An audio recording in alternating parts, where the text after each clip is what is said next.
Do you think we're going to fight here?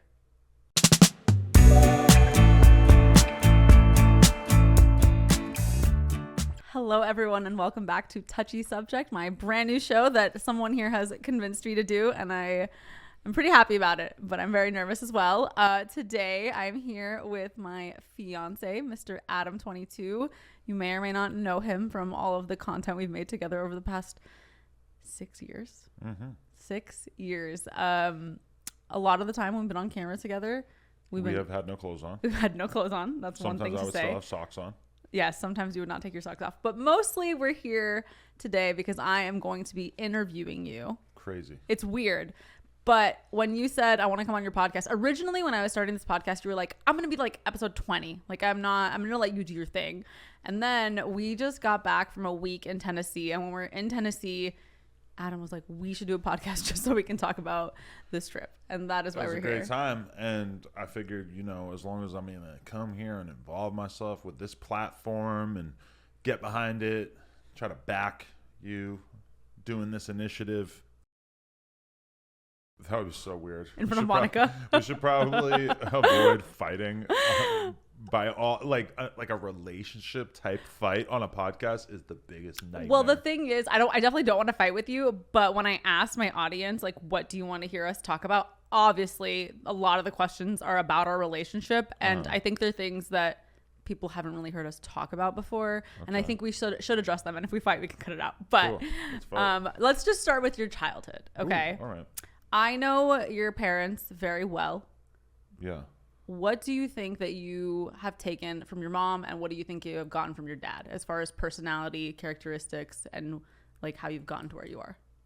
Well, that's kind of a loaded question. I know you told me to not ask a million questions at once, but I mean, good.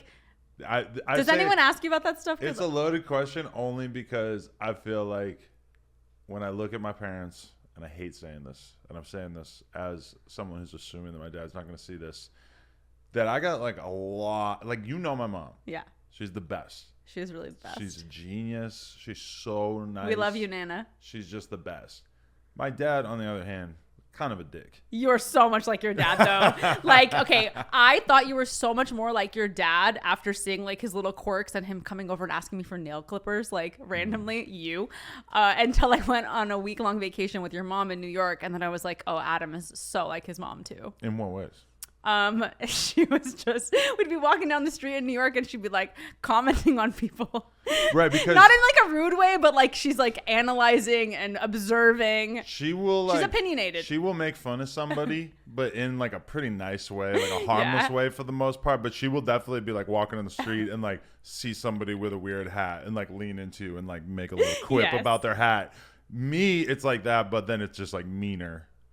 Oh yeah, way meaner. Yeah, like. But your mom, like, okay, so your mom would wake up in New York, and the first thing she would do was grab her iPad and read the news. Right. Who does that remind me of? You, because you wake up. My whole life growing up, what's the first thing that I see my parents doing in the morning? Reading the newspaper. Yeah. So what do? I start reading the newspaper early in the morning, and so then I start dating somebody who doesn't care about what's going on in Croatia and is on my ass like, oh, play with the kid, talk to me, don't stare at Twitter. Okay, in the beginning of our relationship, I would be so hurt because I would sleep over and I would think like, oh, I'm sleeping with my lover and like he's gonna turn over and like embrace me right now. No, he would wake up, unplug his phone, and immediately like this far from his face start figuring out what meltdowns the world is having. I want to know what's going on in the world, but I will say that you've helped me a bit in that. I feel like when we go out to eat now or we're having dinner together, I don't look at my phone because I'm scared. I know you're going to yell at me for looking at my phone. So I do think that you've kind of helped me in that sense because I do think it's important. Okay, because I've never said this to you, but a lot of the time when I'm like, do you remember seeing this? You're like, no. And I'm like, oh, because it's like he's never looking up. He's always looking on his phone. So of course he doesn't remember when we passed by such and such a bright pink building or whatever because you didn't see it. But sometimes it won't. We are going to fight right now. It won't need to be my phone. It'll just be anything. It'll just be, I'll be with you. We'll be seeing the craziest thing ever. But meanwhile, like something happened on the podcast earlier and it's in my head and I'm not paying attention to anything else. And it's just, my head is like a fucking movie playing out. Very and consumed. sometimes I could tell that that you'll be like, Oh, Oh, I know when I'm telling Yeah. a story and you're fully not listening. And it's like, it's usually something that I don't care about. That's why I like let it go. But if it's something where I'm like, hey, like I'm saying something important to you right now and you're not listening, then I'll press you. Otherwise, I'm like, whatever. He doesn't care. My whole thing that I appreciate that you've brought to my attention, I think, especially when you have kids, you have to make a lot of time where you're not paying attention to the outside world. So my whole thing, the whole way I've ever made money is like paying attention to what's going on and then posting about it, putting it on a blog, making a YouTube video about it, etc. So my brain is very much wired that way, but it's something that you really need to rein in. And you're like, I feel like sort of different in that all of that information, it really gives you life and it energizes you. When I go on Twitter and I see a bunch of opinions, it really exhausts and drains me. Like I feel like I was in all these different people's lives and I gave all of myself to all these different people in mere seconds. And then I'm like, have to come out of the black hole and be like, whoa. And why do I feel like I ran a mile? And there's a lot to be said for that, because a lot of times if you wake up and the first thing that you do is you read like the most hardcore Republican arguing with the most hardcore leftist, I mean, your sanity and your rest and your brain is really being robbed of you because you're being forced to try to like wrap your head around this epic struggle between these people or whatever. And it's like, that's what gets Twitter to be so powerful over you, is just that it engages you in warfare that rises to the top on your feed. And, you got to be careful about that. But do you think that I also do love it. You do love it. But do you think that you would overall be happier if you woke up and didn't look at your phone for like the first 30 minutes? Sometimes I try, but then it's just like, I mean, I already know what I'm doing today. Like I already how much information do I really have in my head about what the rest of my day is going to look like? I need to look at my calendar. I need to look at my email. I need to look at my text. I need to look at my DMs. Like so much of my day is just taking in what's happening that day, whether it's people trying to hit me up directly or me seeing a story that we got to talk about or whatever. It's like, that's kind of my whole thing. And it's like, what do I really have in my head that's so important that I need to be tending to? Sometimes I won't bring my phone when I go to take that morning shit that you love so much. And I'll be sitting there just like, what do I do now? The fuck? Like what am I supposed to think about? What happened yesterday? Like I've already thought about that. I just like waking up slow and like I'm very tired in the mornings. I need my coffee before I can actually do anything. I'm not really. I'm dancing and yelling and freaking out in the morning. I'm also just so distracted because I'm woken up by a little monster every morning and it's like, gotta change the diaper, gotta brush your teeth, gotta change your clothes. Like, there's also gotta breastfeed. All these things are happening already. So I less so grab my phone right away now because I'm like, I'm grabbing a child, It's so sometimes I guess I'm like comparing your way about your day with my way about my day, and sometimes in my brain I want to like be like, well, he should be more like me, he should just be playing with the kid, but it's like it's not your responsibility in that moment when I'm like having to breastfeed her, right? Sometimes it can be tough. We'll be laying in bed together, like she'll be breastfeeding, we'll both be looking at our phones scrolling through. That's always fun. I need to spend more time on TikTok though. No, we don't. I need more stuff. Adam convinced me that he was going to quit Pokemon Go and be on his phone less, but I never actually believed him. He's trying to find other things to fill his time with. I'm not really playing Pokemon Go anymore. Let's go back to your family. Okay. What parenting did you... How do I say this? How did your parents parent you in a way? Like, what was something that you want to take from their parenting? And what's something that they didn't give you that you want to do for Parker? I think that they could have stood to be a lot more open-minded about the fact that I clearly was a kid who was just not going to be able to function in a traditional learning environment. Like I just had way too much energy and just was way too out of control to sit in the fucking class and be quiet. And so I just what happens? I just get suspended over and over and over. I'm getting in trouble constantly in school. Don't blame that on them. But if my kid is like that, if my kid is having that kind of problem, then I hope I would just be more receptive and able to... what would your parents have been able to do in that moment? Like send you to like some creative arts learning school? I know it seems very unrealistic. It's not, because it's like, those things are expensive. They probably didn't have them in Nashville where you're from. Obviously, like we have the privilege of maybe being able to do that with Parker if she's not like able to function in a certain environment or whatever. I was just overflowing with creativity and life at a young age, but it was stifled. Like I couldn't express it in a way where anything good would happen. Where do you think you got like your super obsessiveness from? Because I have never seen anyone consumed by stuff like you. Really? You are so consumed by No Jumper. I just want to like understand things. Yeah. You even saw me like, I wasn't really like, I would watch some poker videos here and there, but I wouldn't really pay that much attention to poker until a couple of years ago. Mm-hmm. And then I just started really paying attention to the personalities and everything that was going on. And now I just know this absurd amount about it. I like that challenge. I like seeing a subculture and deciding, oh, so by watching podcasts and by, reading articles and really honing in on this thing, I can understand this thing and all the different personalities in it. And I kind of bounce around because it's like, when I was in my early 20s, I was super interested in bodybuilding. I can't imagine that. I liked working out, but I was like really interested in these guys. And I would just be like, just reading message boards, trying to figure the whole thing out. Were you trying to be a bodybuilder yourself? No, I liked working out. You were just like fascinated by the culture of it? Yeah, I didn't really think that I was going to actually. I want to see you with like a thick spray tan trying to do a nice pose on stage. I never wanted to be, but that's just an example because now I don't pay attention to that. I do know a bit about it. So if somebody were to bring up, I've had podcasts where I was talking about Ronnie Coleman in depth with the person, and people at home probably thinking like, why the fuck does Adam know about these bodybuilders? This really set you up to be a great while. podcaster because you have so much information. You have like enough of information about a lot of things, so you can like pull from so many different areas of your life if someone has the same connection with you on the podcast. And I was thinking about that last night because I was watching Joe Rogan on Flagrant. And he just starts talking about these fucking animal facts and just weird things that have happened with the Dead Sea Scrolls and just all this information. And I'm like, I could never remember all these things because I don't really care about these animal facts or whatever. But then meanwhile, all this rapper drama and all this like other shit that I know about just really sticks to the inside of my brain. Like I just find it really fascinating. So I don't know. It's kind of like a whole thing with being a podcaster. I think you need to kind of have that obsessive gene to really dig in on something. You're very good at researching it and everything that you want to learn about. What do you think is like the most random, surprising subculture that you know about? Well, one thing that you know too much about. One thing I think about is that there's a YouTube channel, World, that I was checking out for a while where, you can go to you could price match at stores sometimes. Like if you go to Walmart and they got some candy and it's $5 and then you find it at Target for $4.50 and you have the receipt from both, you can put that online, like run it through, scan the barcode, whatever the fuck it is, and you can get like a rebate from Walmart for the 50 cents because it was 50 cents lower somewhere else.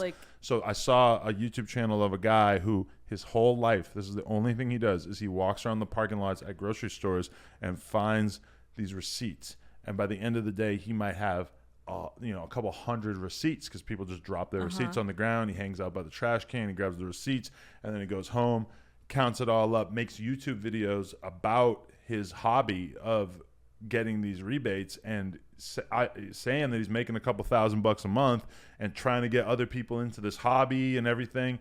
And that was one of the most mind-blowing things I ever found online, where I was just like, you could really have a cracking YouTube channel about pretty much anything. Wow.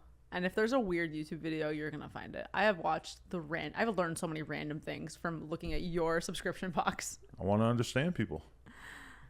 And that's where the whole podcast thing comes from, is just I think finding a way to funnel that energy into something. This is why I was attracted to you in the first place, which I forget because it was so long ago. But I think I was just very like fascinated with you because you were like this. Because when I first came to your house, you were just watching, like you weren't even watching it. You were doing something else, but you were listening to people playing poker in the background.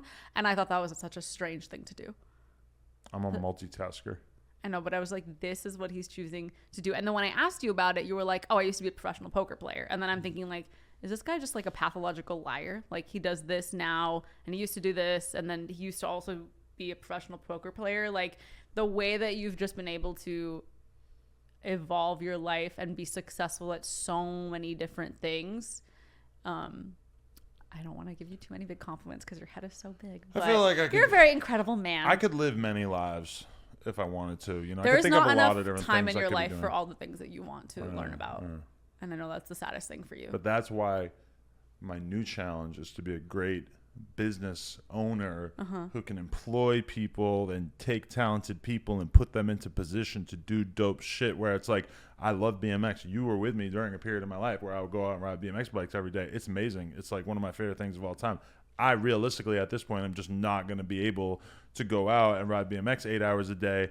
But the fact that I can have a team of riders and somebody like Phil, who's kind of manning the ship, and, you know, filmers on deck and stuff, like, my perfect thing would be that I would be able to accomplish more in the BMX space through hiring people and putting people in position to build something on my behalf, while I never have to even really get in the trenches with it. That would be like the ultimate goal, is to be able to have all these different businesses going where very little of my time is spent on each one, because then I could do so much more. I love when you go out and ride, like, because I know it like really nourishes your soul, and it makes me happy that you're my therapist always says that too, so it's interesting. Because every time that, like, I feel like anyone chooses to go outside and do something physical and, you know, get vitamin D or whatever, I feel like as hard as it is to make the decision to go do that with their day instead of sit inside and watch TV or whatever it is, they feel so much better the next day. But you know what's interesting is that a lot of times when I go, like, a lot of times, kind of not so much anymore because we've been busy lately, and usually on most Sundays I just hang out with you and Parker and stuff, but most Sundays I kind of make a choice between, do I want to play poker, because Sundays when all the big poker tournaments are, or do I want to go bike riding? That is if I'm not hanging out with you and Parker. And it's weird because on one hand, if I play poker, it's kind of like a 90% chance that you're, or like an 80% chance or whatever, that you're going to like lose money, or at least like not win some big tournament or whatever. So it's kind of like, it's very, very likely that you're going to have sort of a bummer of a day. It's a heartbreaking But day. then going bike riding is the same thing too. Like, because sometimes I'll replace it with going bike riding instead. And it's like, you've seen me on days where I go out and I do a trick that I'm so happy with that I couldn't believe that I actually did. And I'm so happy. And then I've gone out riding other days where I hurt myself and I fucking can barely do shit for a couple months. And it just feels like a big Minus gamble. the big injury, don't you think it's worth it that you went out riding and like hung out with your friends all day, even if you didn't get like the clip or whatever? Like, it's very human. That's what I worry about sometimes, is that we spend so much time cooped up in the house like fucking crazy rich people, and we don't really like, you know. I used to go on like multiple walks a day, and I don't remember the last time I just took a walk. And that's where I start to feel like, okay, what's happening to me? Because I feel like I always made it a point to go for walks in my entire life, with Parker, before Parker. And then with when we're in New York, I'm like in the Lower East Side with Dave, and we're just walking around. Like, we do one podcast, we're walking to the next one. I felt so good walking around. Stop and get some food. You know, you stop, talk to somebody at some store. I'm meeting fans in the street, but everybody's super normal and nice and shit. And I was just kind of like, fuck, like, this is that human shit that I miss out on so much, because partially it's like a LA thing, like, you know, partially it's like a money thing. Like, once you get to a certain point, you're living in a house behind a big gate, you're just not like walking to the corner store and just running into some random guy and having a little conversation with him. But the truth is that as a podcaster, that shit is gold, because if you fucking walk to the corner store and you see some guys getting a fight, or you see some guy yelling at his girl or whatever, like, that's all like super relatable, like the kind of thing that to me is like so good. Those are the experiences I want to be having, because then I can talk about actual human shit on the podcast. You're actually living your life in those moments. Just like, and that makes you from. I think that's going to make you like so much more of an interesting personality on camera. And it's kind of like, you know, even sometimes I'll be sitting around for a couple hours like talking to people in the office, and then I'll kind of think like, oh, I should have been recording that would have been so good for the podcast. And I'm like, no. Yeah. You need to just talk. Yeah. I love going to your office because I rarely get to go into very social environments anymore. Right. And I noticed this because I went to Trader Joe's for the first time in like a long time the other day. And I talked to the cashier for maybe like a minute and 30 seconds. And I felt like, wow, I'm a person. This is nice. And that's why I like going to your office, because there's so many people there. So at least you have that. Like, at least you're not like just working like most YouTubers where it's like in your special office in your house and you never leave, you know? I mean, I could do that. Like, that's one thing I'm very confident in, is that if I wanted to make my life just me sitting on Twitch, talking, making YouTube videos, whatever. I know a ton of people who do that, doing pretty well for themselves. But for me, at a certain point, I just realized like the store thing is so much better. The office thing is so much better. Like, I need to build a team around me. I need to try to bring people in so that they can do more. And like, when I look at you, you are somebody who, you talk about these basic ass periods in your life, like when you were working at the grocery store, like they're the most amazing thing ever. And it's like, anyone could work at a fucking grocery store. It's not about the grocery store. It's about the fact that you just like being around people and working with people and being productive with people. Notice that the word is people in all these sentences, because that's just what you like. You like being around people, but then you also like you put yourself into situations where you're around very, very few people. And I feel like it's made me so much more introverted and so much more like insecure about having conversations with people. Like I feel like it's funny because I'm doing a podcast where I have to have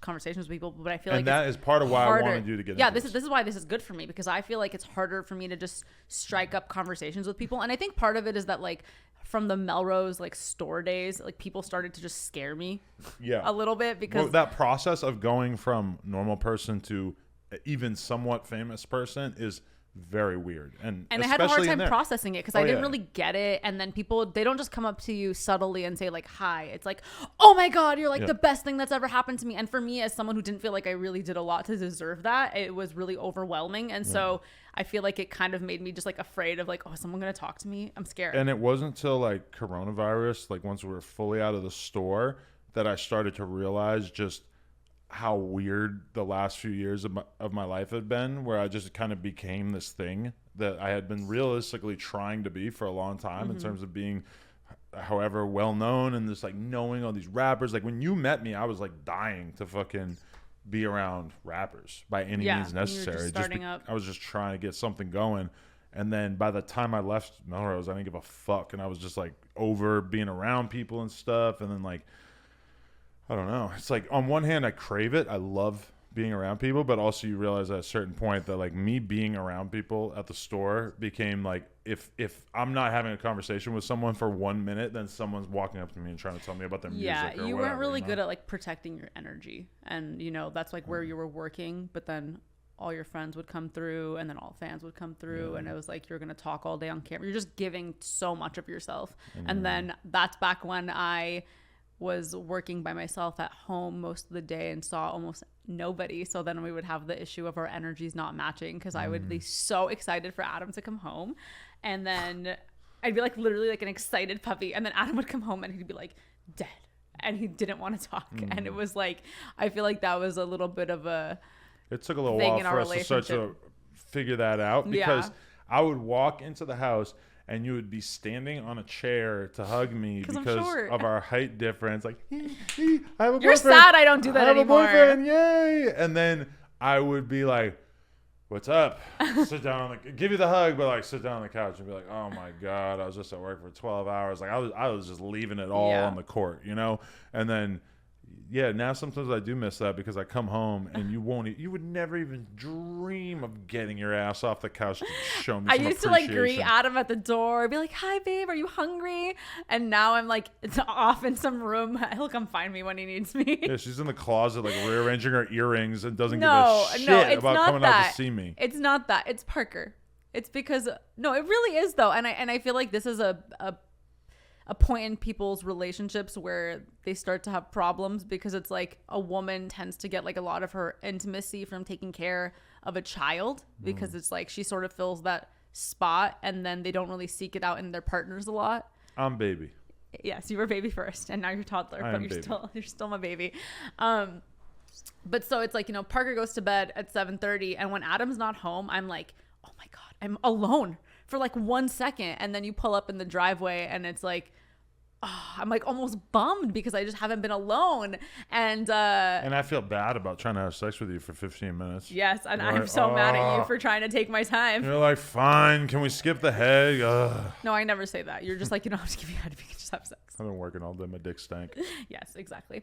But definitely navigating those waters, because I don't want to like neglect our relationship. We're not even married yet. I mean, this is not to say that our relationship is like in a bad place at all. I think that like maybe when Parker was first born, it was pretty rocky. And when he proposed to me, I think like the weeks leading up to it, I was like, this is never going to work, you know, because, and I don't think that I was unfair in that, because I think I was just adjusting to my new identity and my new role in life, where the big thing for me was that like my life had completely changed and yours hadn't at all, except for that it had like a little extra cuteness in your day.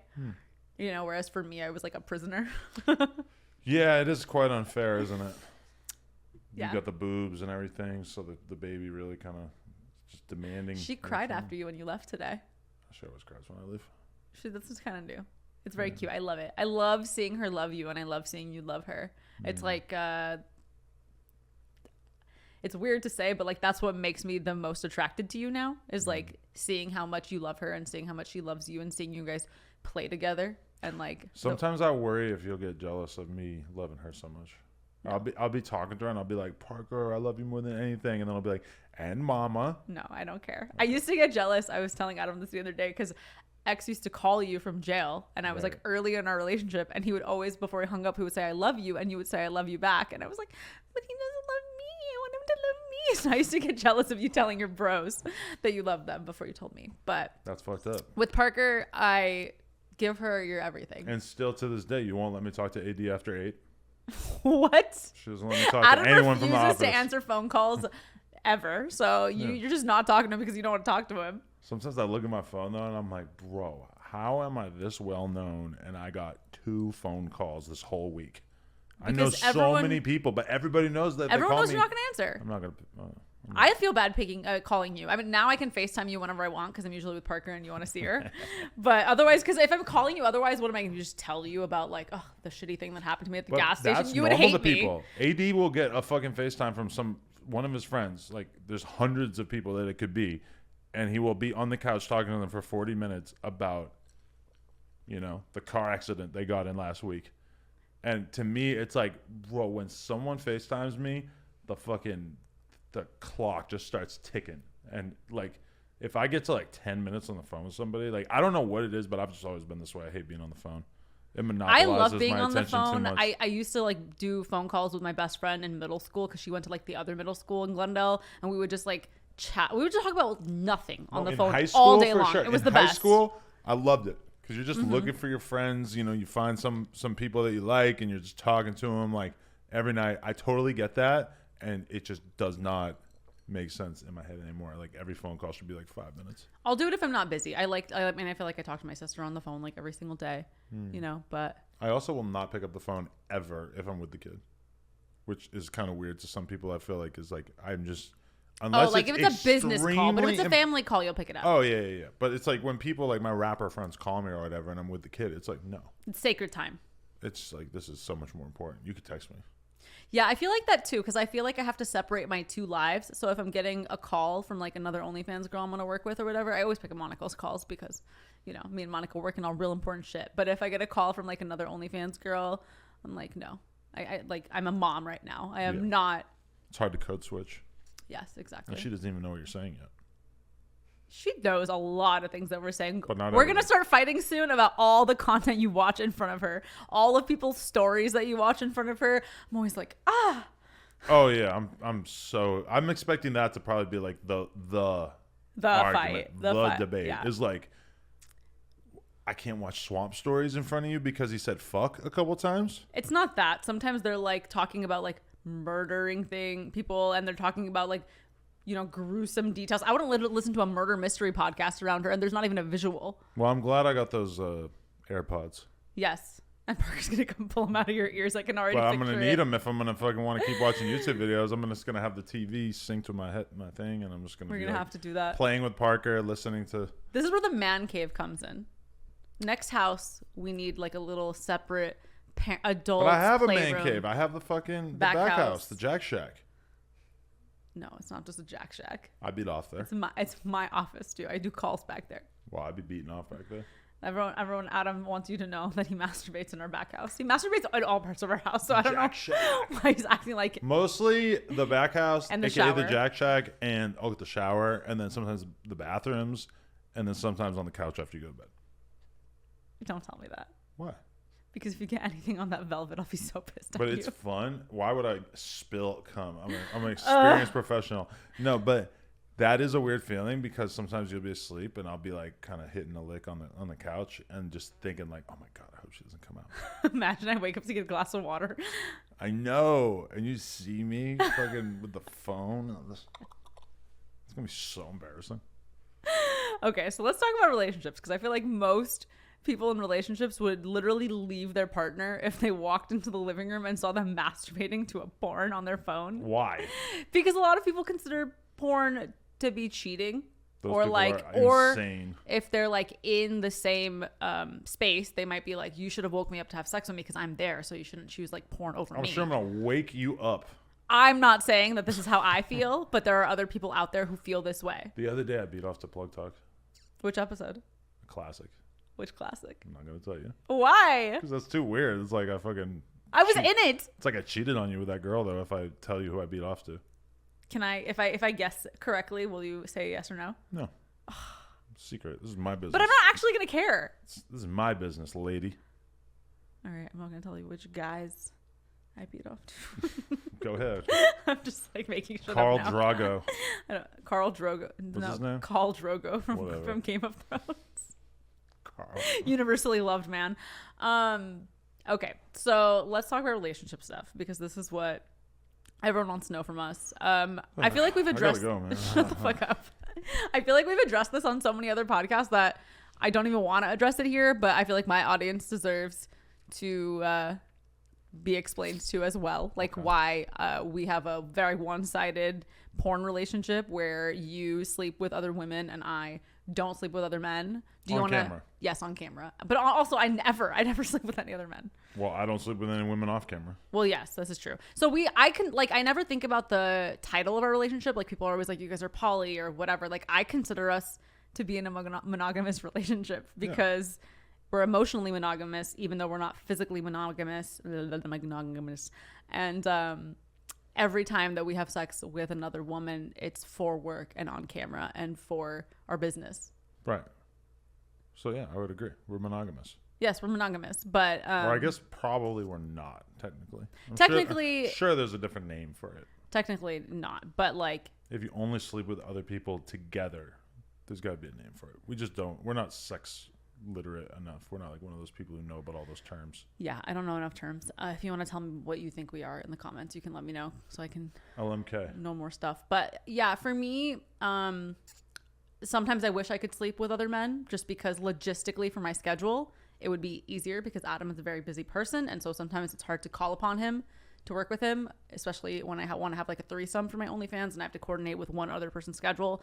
So there's that component. And yeah, obviously I think it'd be fun and hot if we did stuff with other guys, but like, I just don't care enough to like have it affect my relationship with you. And I'm okay with that. But I feel like a lot of my, very feminist audience wants me to care about that a little bit more and like fight for it. Right. What do you think? I mean, I'm fighting for my side. What's your side? That I like having you as my... As only yours? As only mine, yes. I'm very, very sensitive. You don't think that you're not very sensitive? Very jealous. Very emotional. I'm a lot to handle. You, sort of calloused. You can just watch me sleep with another girl. Okay. Doesn't hurt you. I don't know if I could feel the same way if I was watching you get donkey fucked by one of these. Why do you always say it like that? What if we have a really sensual scene? I know these guys. There ain't nothing sensual happening. Okay. If Plug Talk did not exist, so take the business part out of it. If I decided tomorrow that I didn't want to have threesomes anymore and I just wanted you to sleep with me, what would that do for our relationship? I don't think I would care. Really? Adam of 2018 would definitely have cared. Adam of 2022 seems like a very different man. And I say that as somebody who now at this point we have such regular threesomes that it's like my brain never gets to develop that itch of like, oh, I want to fuck some other girl, you know? Because so it's like it's always happening so consistently that I'm very much jaded to it, which is great for me because that always, every relationship I've ever been in, it's like, okay, I like you. I'm into you. I'm glad that we're dating each other. But also, if I have to say no to every other girl for the rest of my life, that's going to be hard for me. And I feel like we're in a very good place. Although, I mean, like we went even before Plug Talk, we would go like long stretches where we didn't hook up with any other girls. I like Plug Talk because I can't. It used to be kind of awkward when we would be like trying to meet girls and stuff. Because if you're not doing it on camera, it's kind of awkward to like get into these situations with girls. So that's why I think porn is so great. That's why I think we should do it forever. Well, I'm not going to want to do it forever, which is why I'm asking you this. It's a little while. So you would still be with me if I didn't want to have threesomes with you. Of course. But you say that now because I'm like the mother of your kid and you're like committed to me, or because you actually feel that way? Like I would actually satisfy you for the rest of your life. You would satisfy me for the rest of my life. Okay. I believe you. Okay, good. How is it that you don't cheat anymore? Like they say, once a cheater, always a cheater. I mean, it's a combination of the fact that I very much love you and I feel very, very satisfied in my relationship with you, and that I very much enjoy the sanctity of our relationship and having somebody that I feel like I see you as my equal, and I see you as somebody that I'm building something with.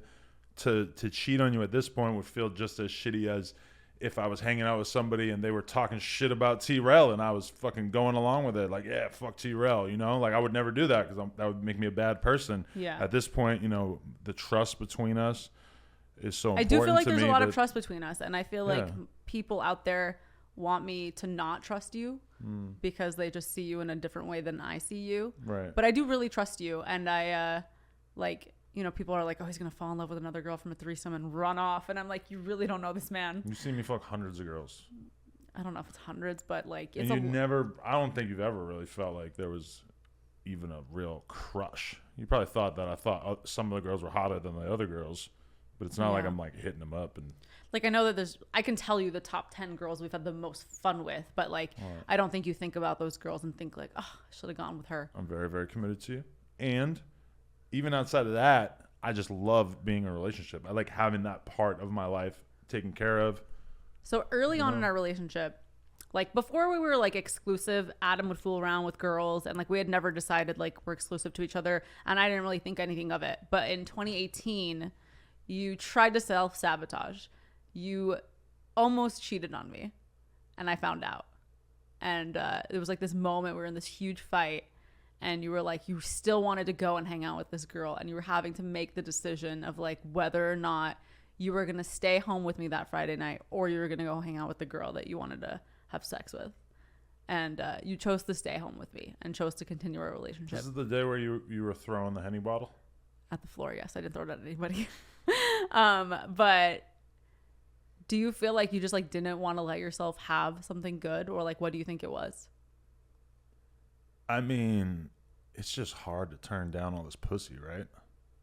Yeah, but like you knew that I would have, like, we were having threesomes back then, you know?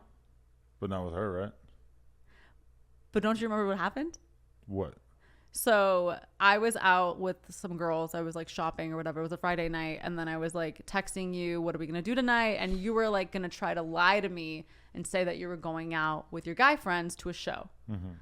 And then you changed your mind and you were like, oh, come to the store. We're hanging out. We're going to all go out. Started to get drunk. Started to feel like, why am I going to sneak around and go try to fuck this girl when I could just hit up Lena and have her come with us? And from my perspective, it's like, oh, you should be down for that, right? But then I came and the girl was there. Which does seem fucked up now because it's like so fucked up. No guy should be expecting that their girl's just going to want to fuck any random girl that you bring around. That would be kind of... Well, the thing was that you lied to me about how you met her. So you told me you met her on the street at the store that day because you owned the store and you had, customers would come in every day. But I saw your phone and you'd been texting with her like nude photos. Because Not of me. You met her at her. A music video shoot. I was not sending nudes. Correct the record. Okay, yes, she sent nudes. Adam never sent a dick pic. Thank God. I don't know if I could stay with you after you sent dick pics, but that was why I was pissed, because I was like, she was super cute and I was like down, but you lied to me about how you met her and you'd been talking to her and your intentions were that you were going to meet up with her whether or not I was there. Right. And so that was the fight. I'm starting to feel like DJ Envy. Why? My trauma is being used to create content by this evil woman. We don't fight enough for me to have good content on this podcast. Okay, this is the worst thing that has ever happened in our relationship. Wouldn't you say? And it was 4 years ago. It was definitely like the time that we came the closest to breaking up from my perspective. And you were definitely like sitting there crying, pissed off at me. And I was still kind of like maybe this is too much. Maybe I just need to keep being single. Because it was like all of a sudden I'm popping. I got girls in my DMs. I had girls who want to fucking do threesomes with me. They don't know anything about me. They just know that I have a lit podcast. They're like, hey, me and my friend want to fuck you together. DMing me. Like, and you couldn't handle it. I mean, it just felt like a lot saying no to it right when I got it. Like right when this kind of thing started happening to me. But I can make that same argument addictive. of guys way more popping than you who started DMing me after I was in a relationship with you and after I started getting popping. And I never felt even the hint of like, oh, I wish I could go to that party that person invited me to. You're a good woman. No, I just didn't want it because what I had with you was really satisfying. And I get that maybe it's not the same for you. You wanted to live the Dan Bilzerian lifestyle. But that's a good way to put it. Every guy wants to live the fucking Dan Bilzerian lifestyle. I gotta get on this testosterone.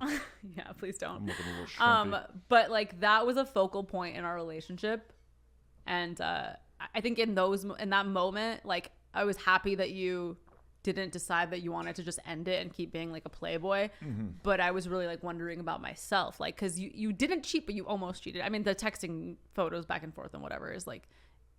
I still consider that cheating. Intention is cheating in my head. So you did cheat. But, you know, and I think that some people would look down on me for not having left you in that moment. But who? A lot of women. Maybe.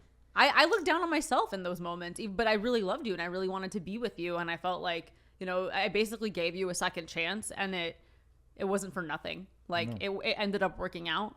And right. I feel like we grew a lot and grew together because we had that tragedy. Like we kind of knew that like tragedy. You really hurt me.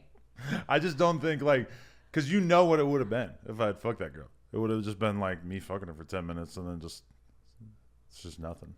That might mean nothing to you, but it amounts a lot to me. I know. I just don't like at that time period, first year or two of our relationship. Like, it was 2 years into our relationship. It was after I went to Thailand and you really needed me. The worst thing that has ever happened to you happened to you. Mm-hmm. And I came home and I moved in with you and I took care of you. And that's why I felt like this is fucked up. And that's how selfish a dude will be is that you could do all that for me and it still wasn't enough. I was still trying to while out. I'm going to cheat on you after this podcast. Fucked up. I was fucked up. I'm glad I got my head screwed on straight at some point there. Okay, good. You're like, oh, I didn't do anything. No, I just don't think it was a tragedy. It hurt me. So it was tragic for me. Okay. Because I felt like I really trusted you in that moment. I'm coming from a perspective where I feel like the vast majority of guys I know cheat.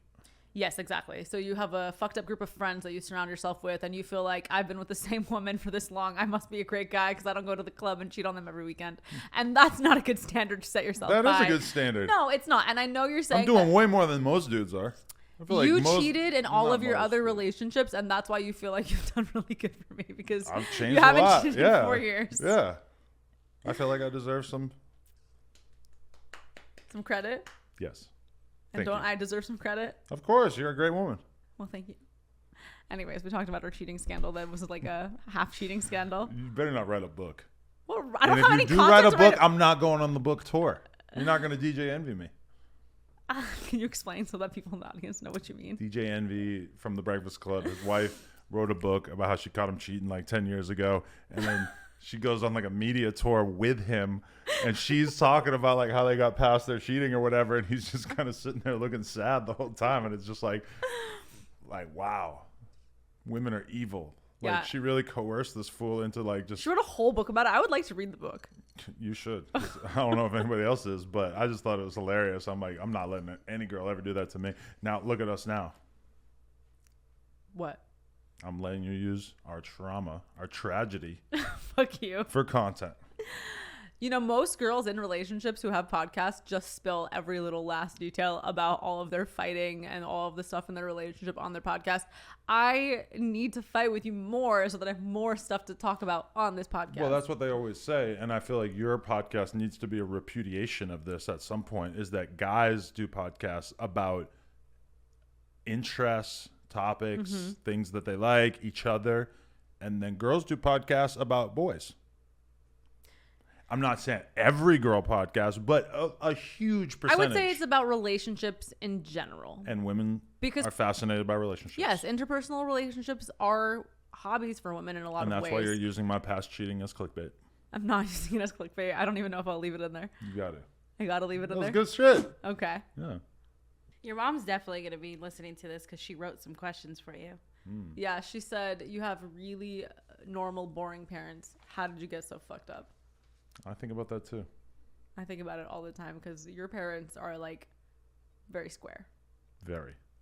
And I love them for being square, because when I had to introduce them to my parents, I was like, they probably thought they were going to meet some like crazy tattooed old people. And then they got your parents. Yeah, no, my parents are about as square as it gets. Yeah. Not an ounce of craziness in them. Okay. So then how did I end up like this? I don't know. It's so weird.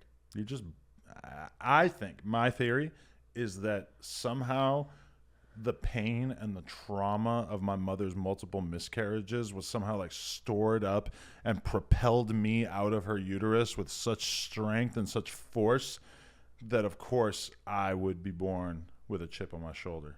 Do you really believe this? No. Okay. Because I've never heard you say this before. So No, I'm like, of course where's I this don't coming believe from? Imagine that being real. I was like, wait, does he believe in this sort of thing? Okay. It's just a theory. Something that I feel like no one ever asks you about and that you are not willingly going to offer up is I want to know what you're most fearful of in your life, because you are walking around like a very confident man who knows exactly what they want and what they're doing, and no one really sees you get super vulnerable. So Something horrible happening to someone I love and not being able to do something about it. that's your biggest fear. Also, including both the inevitable ones, like the fact that my parents will die one day, and the less inevitable ones, like, you know, if something were to happen to you or the kid and I couldn't do something about it. Those would definitely be I think my biggest fears. Before you had Parker and before you became more human and before you thought about things outside of work, or before all that, I think that like your biggest fear was like becoming irrelevant. Like you're more thinking about things like in an ego way. Would you agree? Definitely. I mean, I had been working on like building up this thing my whole life, you know, in the BMX stuff and then the rap stuff or whatever. And it's like, it's not even like the irrelevant thing, but I mean, it's got to feel like I see people all the time who have clearly just passed their better days. Like all these BMX dudes that I was friends with or whatever. Sometimes I go look at their Instagrams and it's just all photos of them from magazines in 2007, or I was on the cover of this magazine, and now they're 35 and they, you know, do construction, and you know, like, clearly their better days are behind them. And for myself, my whole life, pretty much with some ups and downs, but for the most part, I've kind of felt like I was on an upward trajectory.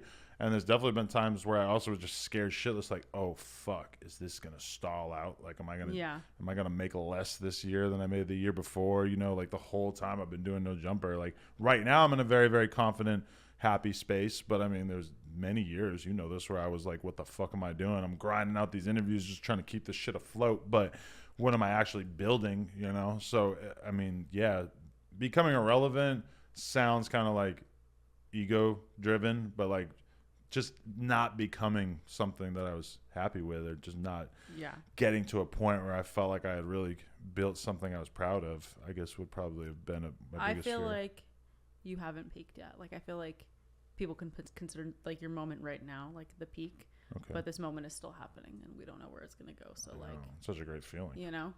It's like, that's what drives me. I had that one week where I did like 11 interviews or 12 interviews, and then I got on the plane at 6 a.m. and went and interviewed Dan Bilzerian. That's like the height of you. And then I ate a pack of double stuffed Oreos, and I was just like, wow, like I did it. Like this is so exhilarating.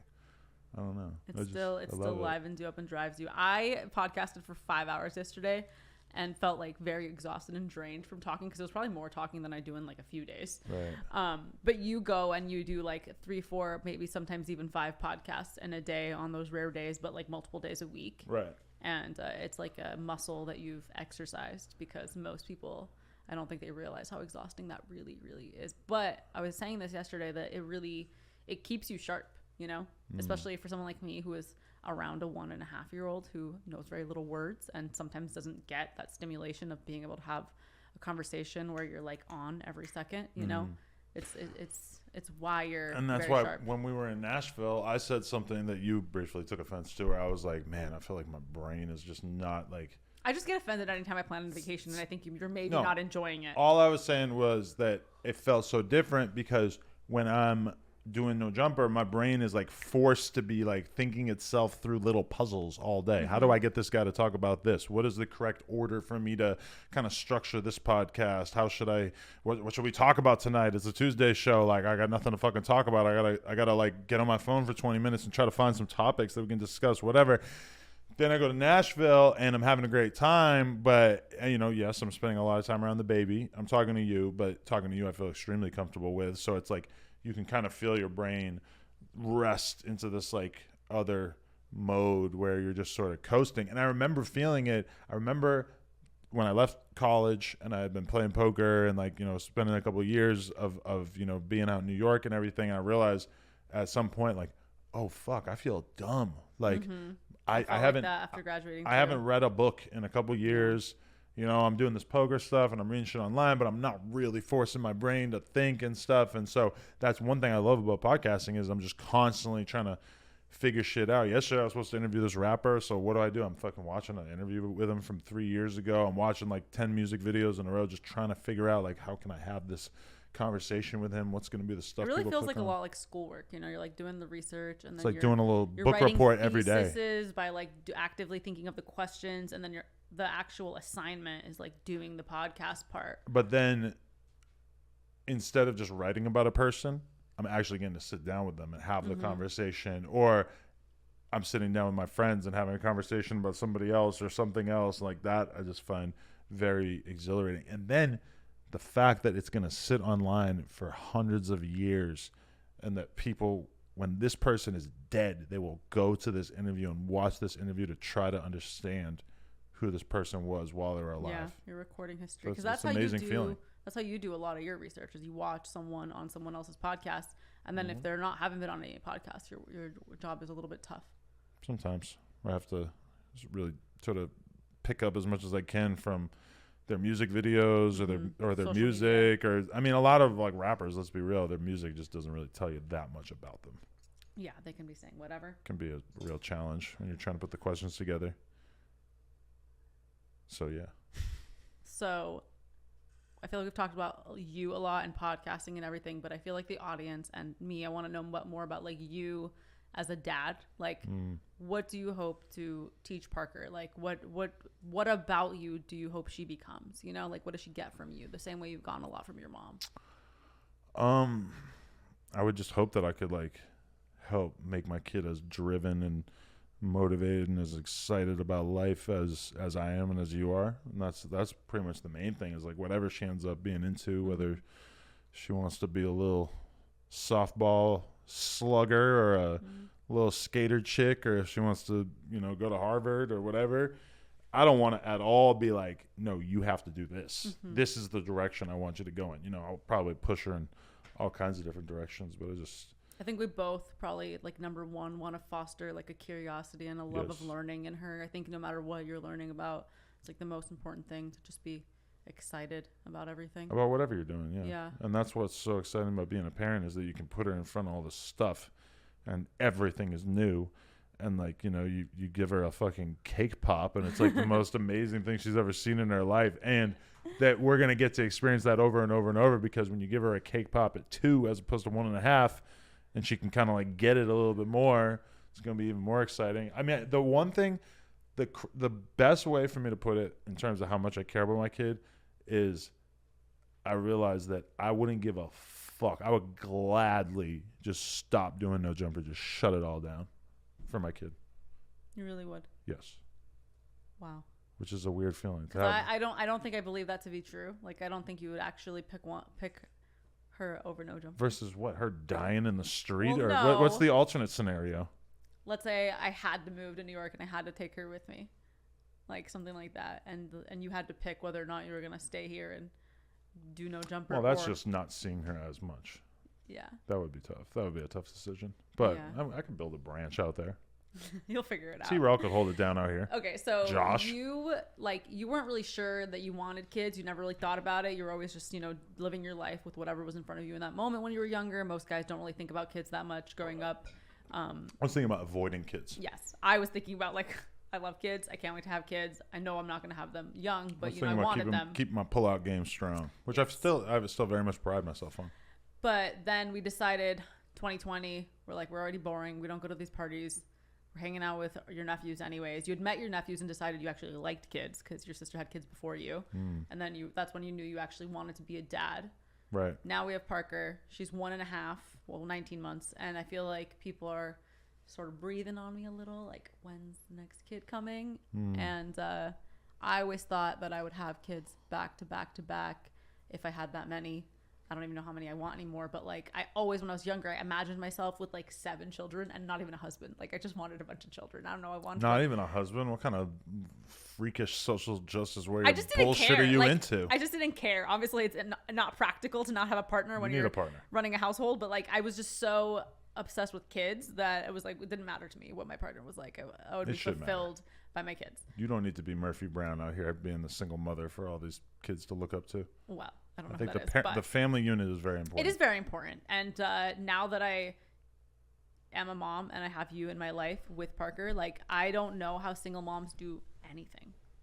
You know, like I don't know how they do anything. But my question was going to be like, how many kids do you think you want? Because that's what people keep asking about. Or like, when do you think you want to have another kid? I definitely think we should have more kids. Mm-hmm. I think definitely the question is, should it be a year from now, or should it be 2 years from now, or should it be, you know, like how much do we space them out? I don't know. I mean, I would love to think that at some point I could just kind of like allow you to really just focus on the mom thing once you've realized that you've had enough of the OnlyFans stuff and you're the podcast, you get the podcast out of your system and everything. Just kidding. Well, you can keep doing the podcast. I mean, it's just like, okay, so kids really need you a lot when they're really young. And the thing about it, the kid is mostly difficult because you're trying to maintain your career at the same time. Yes. And if my career wasn't my body too, it would be less of a question. Right. But, you know, you get pregnant, your body changes. I'm already sagging in places I don't want to be sagging. But if I were to tell you, hey, I think you've done enough of this OnlyFans shenanigans. I think it's time. You're just going to make the kids. Dad will make the money. No more. You don't have to be hot on camera anymore. Mm-hmm. How'd that feel? What do you think when you hear that? Is that kind of... You know, I think an older version of me who maybe wasn't like such a boss in what I do, like would probably be like happy and satisfied with that because I didn't really think I was going to be accomplishing that much anyways. And would maybe be like, this is probably the best I'm going to do, is like someone taking care of me in this way and loves me and wants me to just be a mom. But now that I've come to where I have come, I'm like, I want to see what the ceiling is, you know, like where can I go? Yeah. And I don't just mean that like monetarily, but I just mean in all avenues of everything that I do. Like and it's like, I've seen like empty nest syndrome with my mom and just with other moms. And I'm going to have it regardless when Parker and whatever other kids we have leave the house. But like, I want to be a whole person when they leave. I don't want to be empty when they leave. I want to have taken care of myself and my identity and fostered my social circles and been something outside of just being a mom. And, you know, I actually didn't even want to make my Instagram Lena the Mom. I just did it because it was a play on Lena the Plug. But I don't like that it characterizes someone as like just that thing.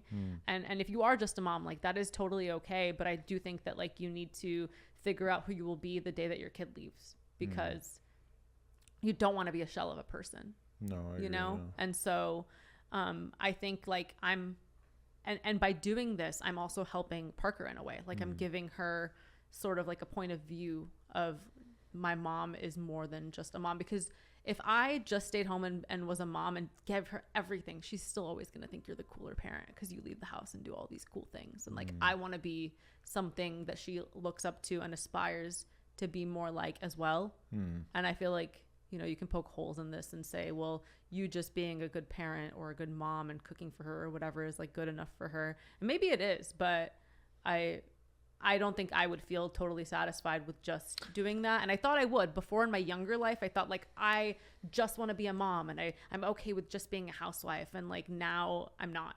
Right. Because I could see myself just like putting 6 kids in you and just having that be like the next 10 years of your life is just basically pumping out kids nonstop. And I find that kind of attractive in a way because it would be kind of dope to just have like a little fucking army, you know, and dad goes to work. I would be so tired that you wouldn't have me. You know what I mean? Like I wouldn't be the person that I am because I would just be so drained and exhausted that you think that you would like that version of your life because you would have all the little kids. I don't know how attracted I would really feel to you if you weren't doing something with yourself as well. Yeah, because I was going to ask you that. Like if I became even more irrelevant tomorrow. I just feel like you're meant for a lot. Like I feel and like why do you think that? Because I think because you're I'm your partner. because you're smart. Well, yes, anything I'm involved with must be worth something. Yes, but no, I think you're very smart. You're very beautiful. I think people like you a lot. I think that your personality, when you are around people, all my friends, everybody I work with, whenever they meet you, they're, oh, she's so great. God, Lena's great. Yada yada. You know. So I feel like, I don't know. I feel like when I see the way you are with Plug Talk and all the other things that you've done business wise, when I see what you did with this house and renting it out and putting your little team together and everything, you know, I feel like you could accomplish a lot. I don't think you necessarily, really, even it's almost just the fact that you made all this fucking money off OnlyFans, so you're not hungry for it. But I feel like I could see you starting like a great company or building a brand or doing something big that would give you a lot of fulfillment that wouldn't be related to you being hot on the internet or anything. Yeah, because I think that like the fact that OnlyFans is my job. Well, it's not just that. Like sometimes, like I could get pregnant again right now. I just feel so not ready, which I didn't think would be the case. And I wonder if we have 2 kids versus if we have 6 kids, am I going to be 3 times happier with the 6 kids than the 2 kids? Like, is it the kind of thing? Because I've seen that in my life where it's like, I thought that banging a million chicks would make me happy, and it just over time makes you realize like, oh, this is stupid. Like what? Yeah. Like, you know, being in one good relationship is way better than having a bunch of 10 fake ones. You know, do I want to have a really strong relationship with 1 kid or a fake ass relationship with 6 kids? I think there's so many different ways you can do it. I mean, I see how my dad is with his 3 siblings, and they're so close and they're so supportive of each other, and when something bad happens they all get together and they all take care of each other, and you know, granted they live within 5 miles of each other, and most people don't have the luxury of that. But when I see that as a role model for me, I'm like, I want 4 kids. I want them to have this support system. But also 4 kids seems tough. Like, what car do you have? How do you fit all their stuff in the car? Yeah. You know? Because I think for me and you traveling over the past month with the kid, we've sort of realized like, oh, if we have another kid, this is not happening for a couple of years. And once we do it, if we're traveling around with like a 4-year-old and a 1.5-year-old, I mean, having a 1.5-year-old on the road or it's you would be wise to not take them on the road. It's kind of pointless. It's so much work and it's so hard that it really only makes sense for you to travel with your kids once they either get to a certain age or if you just have enough money that you can afford to do it in a way that's not that painful. And even if you have money, it's still gonna be a huge, it depends on how they are on the road. Like maybe Parker's just a little rascal because she really hates being still. So like we couldn't keep her. She didn't give us a moment. No, and she refused to sleep in the crib. Like. Yeah, Adam, we did not really have a vacation. Parker, in the future, if you're watching this, we love you. And you had a lot of fun on this trip, but Mom and Dad were really tired. You are a torturous. Yeah, that was something. Parker kept bashing her face into me and Adam's faces on the airplane because she wanted us to let her go. And both of us were like, low-key, like, I see how people hit their kids sometimes. Yeah, when she like, boom, and she whips her head back and it cracks you in the jaw. Yeah. It's a weird feeling because it's like, well, everybody who's ever hit me like that in my whole life, I attacked. And here I am. I just go, okay, and then you have to keep being nice to her. I'm not going to hit you, but I want you to understand that a lot of parents would not be so cool. So just letting you know, you're getting off easy here. Yeah, I feel like even guilty when I just get like frustrated with her because I don't even want to show her like any level of frustration. I always want to be cheery with her and always nice, but sometimes I'm like, want to pull my hair out. And then she just whacks you across the face and you're just like, I thought I loved you, but you're mean. No, she's so cute. Get I over love it her pretty quick. Yeah, no, of course. I mean, she does one cute thing. Like yesterday, she started saying Ernie. She's been calling Ernie Bert. Like she calls Bert and Ernie Bert. And yesterday she just goes Ernie. You can like hear her mouth working on the sound, and then she just starts saying it, and you're just like, so the part of your life where you were calling Ernie by his friend Bert's name. Even though Bert is right there, and you know that that's Bert, but then for some reason Ernie is also Bert. It's like this glorious little window in our life where she said Ernie's name wrong. I could spend the whole podcast talking about words Parker says and how much it means to me. And how they go away. Like were we at the airport when that was the day where she started saying mommy and daddy? Mommy. She's saying mommy. Instead of mama and dada. It's always been mama and dada. And now it's mommy and daddy. Was it ma and da at first? In the very beginning, yes. Isn't that weird? So it's like in my head, I was like, okay, I think I'm going to get pregnant early next year because then by the time I give birth, Parker will be 3, and like having kids spaced apart 3 years seems like, all right, you're really pushing it. Wow. But that means we have to get married by the end of this year. And now after that trip where it was really hard, I'm like, oh, maybe I can wait. But, you know, by the time they're 3, you can put them in preschool. I just also want to like give her a lot of our time, and like the second kid will never have like our sole attention because obviously there's Parker too. I've been enjoying it so much that the idea of taking on another one and maybe not necessarily enjoying the next one as much because I'm going to be distracted and torn in so many different directions, you know. That's kind of scary, but yeah, I think I need to get like a little more traveling out of my system because I just wanted to travel so bad, and the pandemic happened. And then I'll feel like, okay, I saw enough cities. And every trip we go on with Parker, as she gets older, it's going to get better and better and easier. Oh, we might regret saying this because I feel like the parents in the chat are like, nope. Yeah, I'm sure she might even be worse at certain ages, but it's scary to think that we could be like restarting the clock, like all of a sudden just traveling is hell again. So my sister has a newborn. He's 3 weeks old. And every time I'm with him, I'm like, this stage is very easy in a lot of ways when you compare it to a toddler. Very boring, but it's very hard too because you have to feed them, and if you're breastfeeding, like literally every hour and a half because you have to do 2-hour feedings. So it's like you're a slave. You like literally cannot move. You're just every time I see my sister, she's like topless, like just nursing. I've seen her tits so many times. Yes, every time I FaceTime her, she just has boob out. And it's a really sweet stage, but I do think I like the toddler stage a lot more because it's a lot easier to have fun. I like hanging out with her so much more right now than I did at first. In the beginning, it's like you're just fighting for any little tiny bit of acknowledgement. Like if she looks at you and like smiles so for a split second, you're like, she knows me. And now it's like, no, she will walk up to me. Yeah, now she'll ask pick you to me pick up, her up. you know. It's so cute. I love when she's giving you attention because for so long it was like, mommy, mommy, mommy, everything, and you would get near her and she would be upset because she thought like you were gonna take her away from me and she wanted milk or something. And now I love it because also like you get to take a load from me. Like, okay, you go with dad, but it's just very cute to see her fall in love with her dad because I feel like that's the story, right? Like every girl is like close to their dad, you know. It's amazing. So speaking of babies and marriages, your proposal to me. I didn't capitalize. Which I now know was unwanted. What? Oh, well, our relationship was in a rocky place. Would you not agree? I was very happy.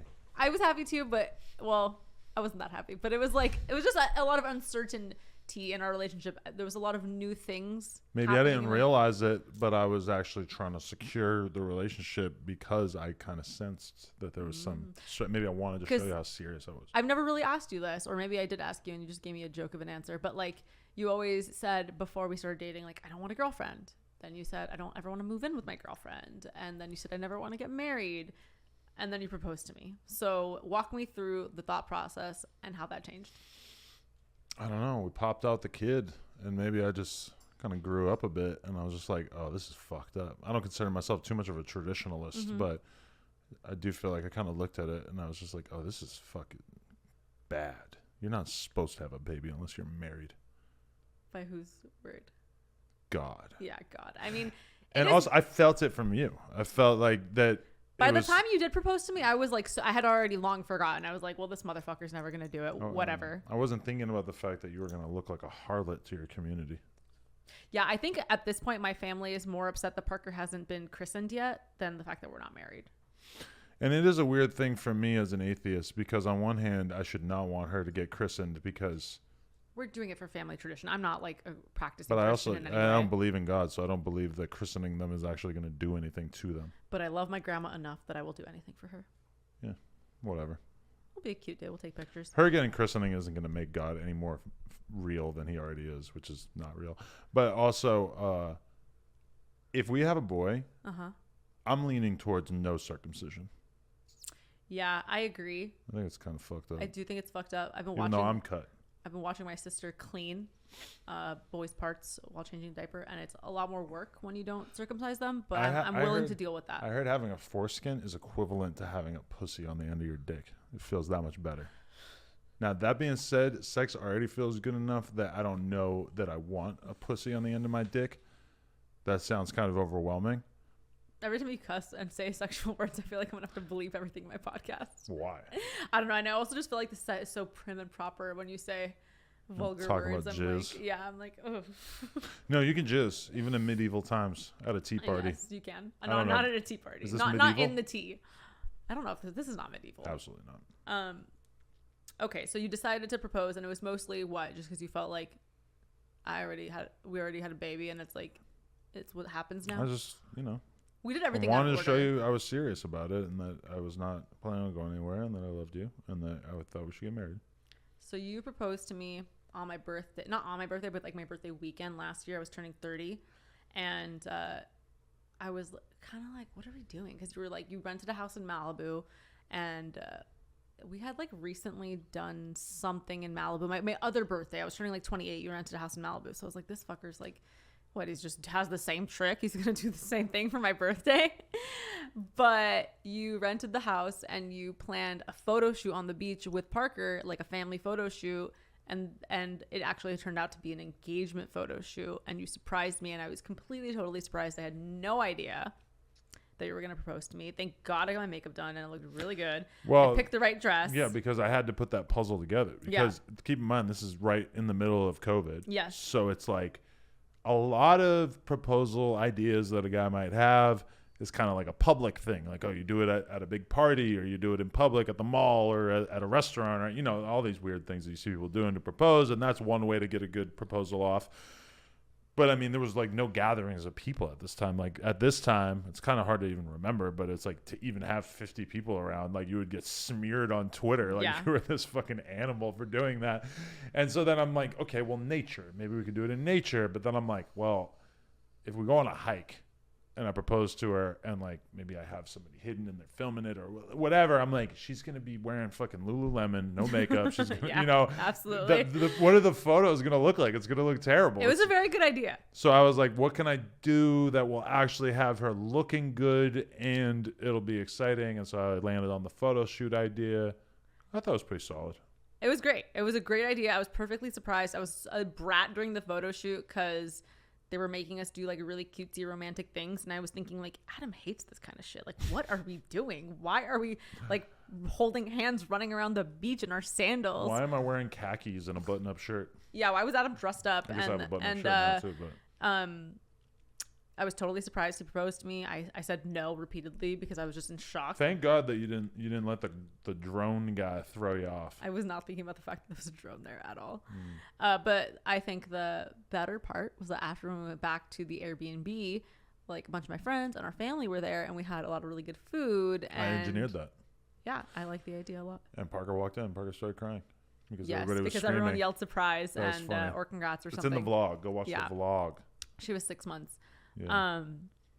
But so that was over a year ago that we got engaged. And I just I said to you, like right after that weekend, I'm really overwhelmed right now. And I just don't want to think about a wedding, but like, I'm happy we're engaged. And I pretty much put it out of my mind because, okay, we own a house together. We have business together. We have a kid together. Like, I'm not really worried about like locking this in at this moment. Like, I'm not reliant on you for income or anything, What?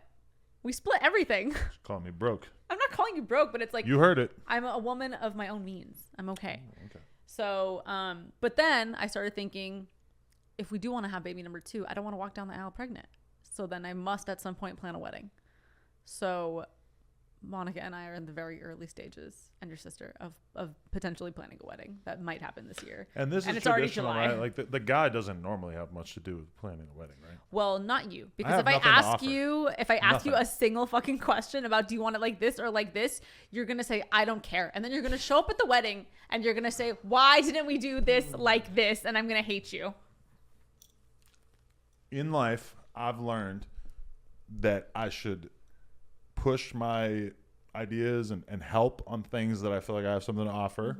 And if it's something where I feel like I don't have anything to offer, like for instance, the design of the new office, I've been involved. I've talked to the designer and everything, I'm talking to him, but at the end of the day, I'm not an interior decorator. And so I'm going to trust her to make. So you think I'm better at planning weddings than you? I think that given that I know nothing about planning weddings and probably will die knowing nothing about planning weddings, that yes, you should probably plan the wedding. Well, good thing I have a good team to help me because I have never been the girl who's thought about like how they really want their wedding. Well, if you want anyone, I could have some people on my team join in as well.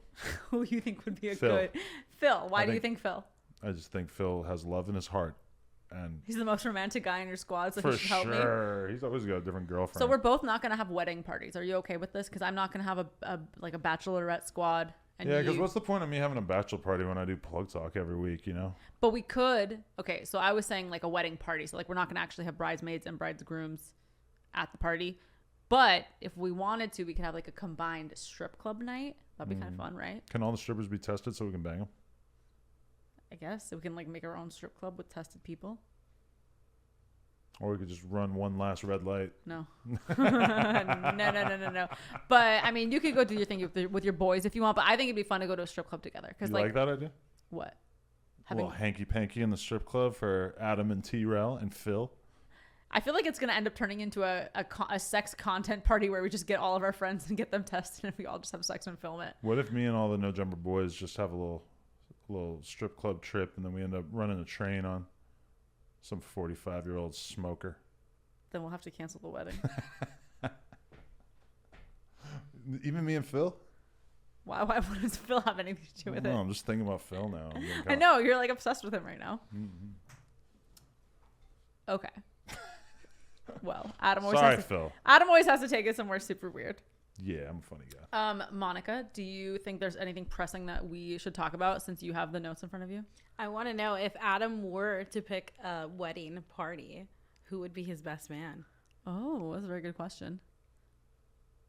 That's a tough one. Who's your BFFFL? It's weird because part of me would want to go Tardif with it, my friend from back home. And then part of me would say, I got to holler at my black Crip twin, AD, podcast shit, you know? What about Josh? Yeah, but AD's taller. Okay. I just, Josh is a pretty good one too. If it was me, I would pick my sister. Just like easy. I have a sister. But So. when I answer that, I feel guilty because it's like I think about all those years of being a BMX rider, and I'm like, damn, like who's my best BMX era? When I first started dating you, like Began was like your friend that you were always with. My boy Began, who now is like 30, which is so it's like he's not 30. He's not 30. He's like 28 or some shit. Well, I started kicking him when he was like 17. I always saw him as like way younger than me. He was young as fuck when I started hanging out with him. So it's like it's kind of cool that he made it to adulthood. You feel like it was your first dad moment? Well, when I was hanging out with him back in the day, I felt like I was always explaining why I was hanging out with this like 18-year-old kid, like 17-year-old kid, whatever the fuck he was. Yeah, I mean, I feel like in the BMX space, it's kind of like normal. Yeah, and he'd be like meeting up with the dudes at the skate park. He'd be like, I had sex with a stripper last night. Adam introduced me to her. And I'd be like, damn. Stop corrupting my podcast. Fucking this dude up, dude. Like, I'm ruining his life. He's 18. He's fucking strippers. I remember he was fucking with this girl, and she was just talking about how Snoop Dogg had paid her for pussy like the week before. And he's just like, I'm fucking the same girl as Snoop Dogg. This is so cool. He does not talk like that. You always use that voice for him. Sorry, Vegan. What were we talking about? We were talking about who would be your best man. Yeah. I don't know. You can't pick a BFF. I think I gotta do it. I gotta keep it consistent with the branding, because like the No Jumper fans would be so mad if it's like, oh, your best man is some random white guy that we don't even know who he is. So you're thinking about our wedding in terms of content and optics. I'm thinking about sponsors. I'm gonna get a fucking. We're gonna plan the whole wedding, and that's what you're gonna say. I could have got us this for free. I could have got us this for free. On my forehead. Better help. Stop shouting them out in my freaking podcast. They might see this. They might be like, oh, we like the natural organic integration. We would like to get behind you. Okay, next question, Monica. I don't know. You don't know? You have to know. What's the most romantic thing Adam has done for you? Ate her pussy. First night. And ass. I don't think that happened. Yeah, I did. What are you talking about? I ate your ass the first night. Yeah, but I don't think you ate my vagina. Really? That's so I'm trying to think of romance. This is probably an area we fight about. Not romantic enough? Yeah. Ugh. It's so hard to be great at everything. You know? It is. But when you become obsessed with something, you're really good at it. I should become obsessed with romance. I've yes. done romantic Read things. a couple of romance novels. Fabio. I used to see those at the grocery store and be like, what the fuck would ever read this? Lots of women. Why are all these guys shirtless on these covers? I think, isn't it the same guy? Fabio. I don't think he was on every cover. I don't know. I never read any of those books. Most romantic thing. I honestly don't know. I can't think of anything right now. But honestly, proposing to me was the most romantic thing you did. I've done romantic things. But proposing to me was probably the most romantic thing. I mean, there was a drone. Yeah, there was a drone. Okay. Let me just make sure there's nothing I didn't ask you. Almost made it through the whole episode without a phone drop. What time is it? It's 4:46, and we're at almost an hour and a half. Woo! It's a long, touchy subject. The touchiest subject. Abortion. Okay, last question. It's loaded. Okay. Like these tots? What? Like tots, yes. Loaded tots? What is your biggest complaint about me? Oh, wow. Okay, so one I would love to highlight to people is that sometimes Lena and I will be walking along the road. I knew along something akin to a busy highway. She'll be wearing a mask. I'll be behind her. Her voice box is not facing me, and she will be whispering. No. She will be talking as if we're not near a busy road, as if there's not, Astro World playing in the background. And even at the house, too. Sometimes I'll be in the kitchen making bacon, fucking whole stove loud as fuck. And then I've got PGF Nook playing off of the Sonos. And then you're in the other room on the entire opposite side of the house. Basically. And there'll be like a pause in the song, and I'll hear you just like, so can you take the trash out later? And I'm like, this bitch thinks I can hear her on the other side of the fucking house with music playing and the bacon front. I'm like, sometimes I wish, and that's why sometimes I'll get a little snappy. You'll be like talking to me. I'll have to be like, louder. Can you talk loud? I'll just have to like tell you, like, can you talk louder? Like 15 times before noon. I think you're already going deaf. But this is But then your biggest complaint to me is that I can't hear you. I have considered that. But I don't feel like I ever am having this conversation with anyone else. Because everyone that you surround yourself with is like trying to be the loudest person in the room. And you yourself have a very loud talking voice. You should be a little bit more concerned with being the loudest person in the room, or at least just being louder in general, I think. So that's one thing I would definitely... No one else has ever complained to me about this in my life. So let's just say that. You don't talk to a lot of people, but... But I was in relationships before you. I've had best friends that I hung out with constantly before you. Maybe this was before you developed this affliction. Okay. Other things I want to complain about. I have a complaint that you have about me, which is that sometimes we'll be going to have sex and I'll be trying to make it funny. I'll be laughing. I'll be being silly. Sometimes I just want to, and you're just like, yeah, Adam doesn't like when I'm funny and silly during the beginnings of foreplay. That can be a weird reality check to get past. Is that like? But sometimes you do it, and I don't complain. Yes, you do. Do I? You'll be trying to be all Coco Melon, and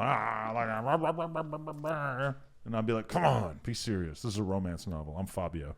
But it's not. Well, we both do it to each other, so we need like a code word, don't you think? That would be like a good solution for like what kind of vibe it's gonna be. Like when I throw on my banana hammock. That's my code word. That's my love language. Banana hammock is your code word? My Speedo. And does that mean, that's what you're going to wear? Yeah. And that's what I've always told you too, is like, if you want to fuck me, all you got to do is put on lingerie and stand in front of me for like 20 seconds. And I will get up obediently and I'll go into the other room. What should I wear if I don't want to fuck you? What you're wearing most nights. Okay. It doesn't always work. It doesn't work. Okay. My complaint about you. A, you're on your phone way too much and you don't agree with me. We're not talking about this right now. Mm-hmm. B, wait, I forgot what my complaint was. Fuck. Bad podcasting. No, it was in my head. God damn it. It was really good. You were probably going to gaslight me. No. Oh, you can't cuddle. You just get a fucking boner and it's sex. I just want to cuddle sometimes. Well. I can't even hug you sometimes. I can't even breathe near your ear. Flacco said it. What? I got the biggest white dick in the whole world. Don't fact check that. But yeah, my dick, I don't know, it's too big. It gets hard too easy. No, you're just very... but if you want the boner to go away, you know what you got to do. Okay, you can leave now. All right, guys. This has been another episode of Touchy Subject. Do you want to say anything before you leave here? Shout out to everybody who watched this. Patreon.com/NoJumper. If you want to support me, if you want to support both of us, you go Plug Talk, only plugtalk.com. No Jumper and Adam22 on all socials. How'd I do? You can give me the Did good. I'm proud of the you. live review. You got harassed by Flacco yesterday, and you did great too. That prepped me for this. I believe in Lena the You Potter. Harry Potter. owe me. That could be your name. Harry Potter? Harry Potter. Potter. I get it. I bet there's a podcast out there called something. Harriet Potter. Make it girly. Something like that. Okay, your podcast, I have to tell you when you can drop it. Why? Because you got a lot of good clickbait out of me. I want to get the views from this before you get the views on your podcast. Well, drop me next then. Because that's dropping next week. Hold for me. We'll see. I have very little control in this relationship. It's a cutthroat business, man. This content. I'm going to kick you. Okay. You don't see AD waiting to have No Jumper get their clips out before he starts yapping about something on Twitch, right? Okay. Dun-dun-dun. All right. I love you guys. Bye. Have a good day on purpose. Thank you. You said it for me.